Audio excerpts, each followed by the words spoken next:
तो दोस्तों इस समय की पहले बड़ी अपडेट हम आपके सामने रखेंगे। स्टेट रैंक को लेकर क्या अपडेट आ रही है, सारी अपडेट हम आपके सामने रखेंगे। क्या डेट को एक बार और एक्सटेंड किया जा सकता है, इस अपडेट को भी हम आपके सामने रखेंगे। देखिए, एक मामला था जो सुप्रीम कोर्ट में चल रहा, उसमें एक और नई डेट दे दी गई।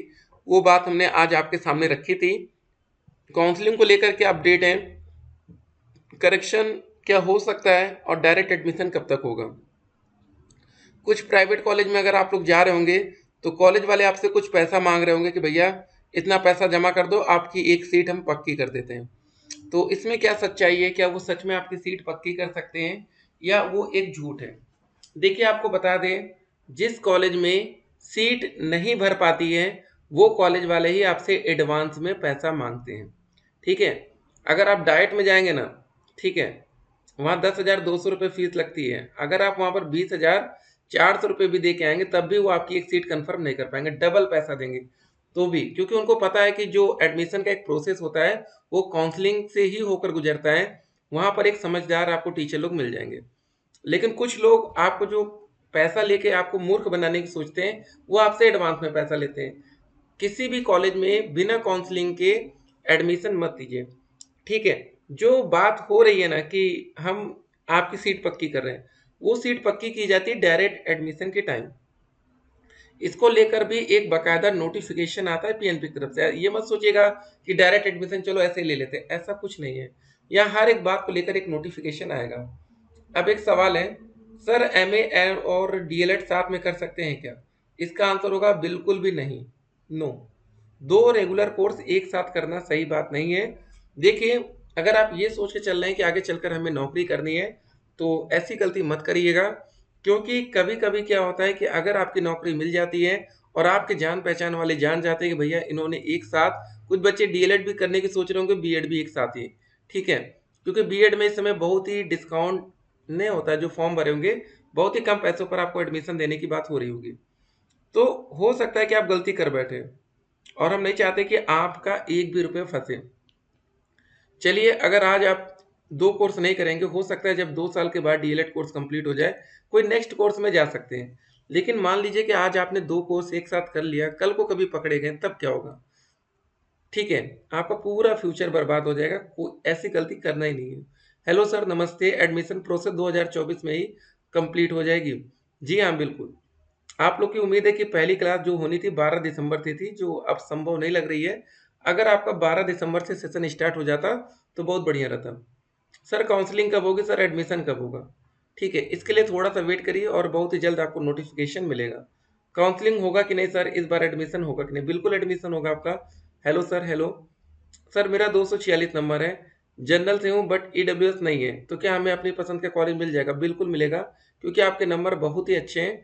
अगर आपका ईडब्ल्यूएस होता तो फिर और भी बढ़िया होता, लेकिन ठीक है, तब भी मिल जाएगा। सर स्टेट रैंक डेट आ गया क्या? प्लीज़ सर रिप्लाई जरूर करना।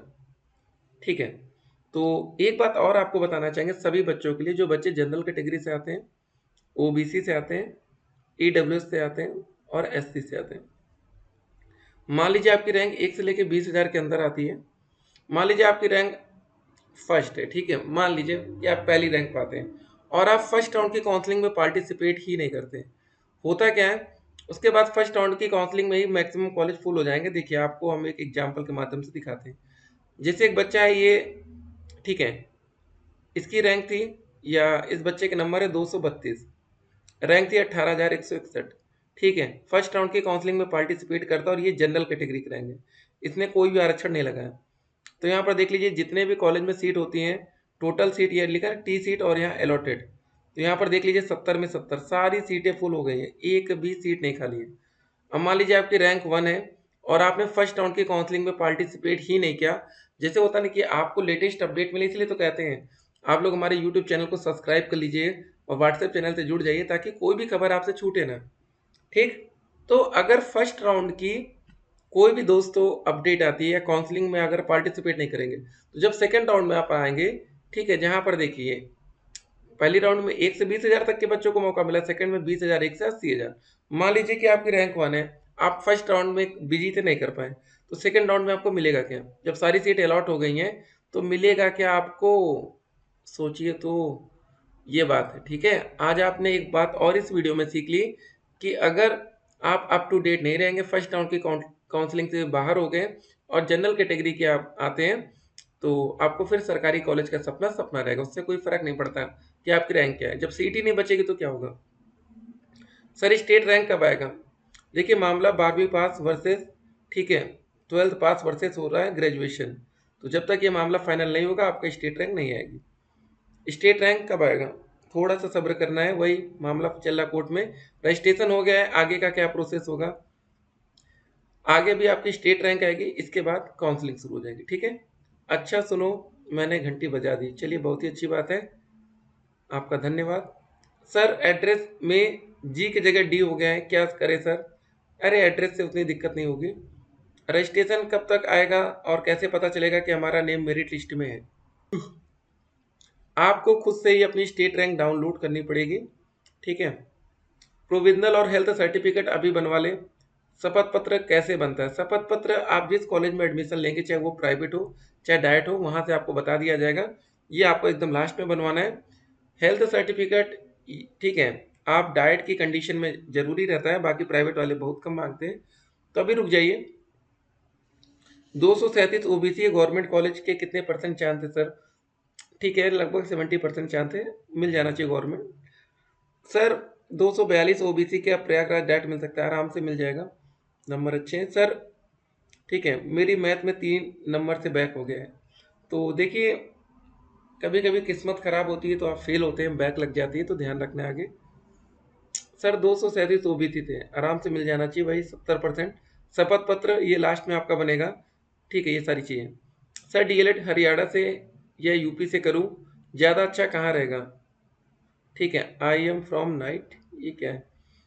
तो देख लीजिए आप जहाँ से रहने वाले वहाँ से अगर आप करते हैं डीएलएड तो बहुत ही बेहतर है, ठीक है। और कॉलेज में पहले से जानकारी ले लीजिएगा कि कॉलेज में क्या कंडीशन है, कितना पैसा लग रहा है, सब कुछ क्लियर कर लीजिए, आपको जहाँ ठीक लगे वहाँ एडमिशन ले सकते हैं। एससी कैटेगरी 228 नंबर, जी हाँ, चांस आपका रहेगा सरकारी कॉलेज का। सर मेरा 233 है ईडब्ल्यूएस कैटेगरी। जी हाँ, पिछली बार तो मिल गया था इतने नंबर पर सरकारी कॉलेज, इस बार देखना होगा। मुझे लगता है सबको मेल करना चाहिए काउंसलिंग की डेट कब तक है। देखिए बात क्या फंस रही है ना, मामला कोर्ट में फंसा है, ठीक है। पीएनपी अपने स्तर से लेट नहीं कर रहा है। सर 243 में डैट प्रयागराज, जी हाँ मिल जाना चाहिए। सर गुड आफ्टरनून, मेरा जनरल से 230 है और मेरा ईडब्ल्यूएस भी है। जी हाँ बिल्कुल, आप बॉर्डर लाइन पर हैं, या तो मिलेगा या तो नहीं मिलेगा। सर मेरी टीसी हमने दूसरी जगह यूज कर लिए थे, ठीक है, अर्जेंटली दोबारा टीसी मिल सकती है? पीजी किए हैं, प्लीज़ सर बता दीजिए। सर क्या काउंसलिंग में टीसी लगेगी? देखिए काउंसलिंग में टीसी नहीं लगेगी, जब आपका एडमिशन होगा फाइनल, जब डॉक्यूमेंट वेरिफिकेशन में, तो वो कॉलेज वाले आपसे मांगेंगे, वहाँ बात कर लेंगे कॉलेज में, थोड़ा सा समय ले लीजिएगा, ठीक है ना। सर यूपी जौनपुर से 214 गवर्नमेंट कॉलेज मिल जाएगा सर ओबीसी। नहीं नहीं, प्राइवेट ही मिल पाएगा, नहीं आएगा सर। अब स्टेट रैंक हमको पहले एमए में एडमिशन करवा लेना चाहिए था। अरे ऐसा नहीं, स्टेट रैंक आज नहीं तो कल आनी ही है, ये मत सोचेगा कि आएगा ही नहीं। 236 नंबर है, जी हाँ चांस रहेगा। आजमगढ़ में क्या है ना, गाजीपुर और आजमगढ़ में थोड़ा कंपटीशन ज़्यादा रहेगा। ओबीसी 168 प्राइवेट कॉलेज, देखिए आप 2,40,000 के ऊपर रैंक जा सकती है, देखना पड़ेगा क्या होता है। सर स्टेट रैंक बहुत ही जल्द सर एडमिशन, जी हाँ स्टेट रैंक के बाद ओबीसी का कट ऑफ बता दीजिए। 235 प्लस रहेंगे तो सेफ जोन में है, 225 से ऊपर रहने पर, ठीक है। ये दोस्तों शिक्षक भर्ती की कट ऑफ है जो हम आपके सामने रख रहे हैं एससी कैटेगरी में। और भैया एसटी वाले, इन बच्चों को जबरदस्त फायदा हुआ, 120 में से सोचिए 120 में से 39 नंबर पाने पर नौकरी मिल गई, क्या ही बात है ना। तो चलिए, ये दोस्तों आप प्रिंट फाइनल एप्लीकेशन फॉर्म जो डीएलएड का आपने भरा है, इसको जरूर रखना, ये सबसे इंपॉर्टेंट डॉक्यूमेंट्स होगा, ठीक है। आपकी स्टेट रैंक यहाँ पर सारी रैंक्स हो रही है, आपके जरूरी डॉक्यूमेंट्स की लिस्ट यहाँ पर देखिए दी गई है, ठीक है। तो बाकी ये सारी बात, हाँ जो हमने बोला था ना कि 69,000 शिक्षक भर्ती की सुप्रीम कोर्ट में नहीं हुई सुनवाई, होता क्या है कि कभी कभी डेट मिलती है और उस डेट में सुनवाई नहीं होती, तो फिर आप परेशान होते हैं। चलिए दोस्तों, वीडियो को ज़्यादा लंबा नहीं करेंगे अब हम लोग, तो डेट अगर एक्सटेंड होती है तो हम आपको बताएंगे, फिलहाल अब तक तो स्टैंड हो जानी चाहिए थी अगर करना होता, ठीक है। अब लग रहा है कि पीएनपी भी स्टेट रैंक पर काम बहुत तेजी से कर रही है, जल्दी आपको उसका रिजल्ट देखने को मिलेगा, बस एक बार हरी झंडी कोर्ट से मिल जाए, बस काम हो जाएगा। फिर मिलते हैं, स्टे कनेक्टेड, आपका दिन शुभ हो।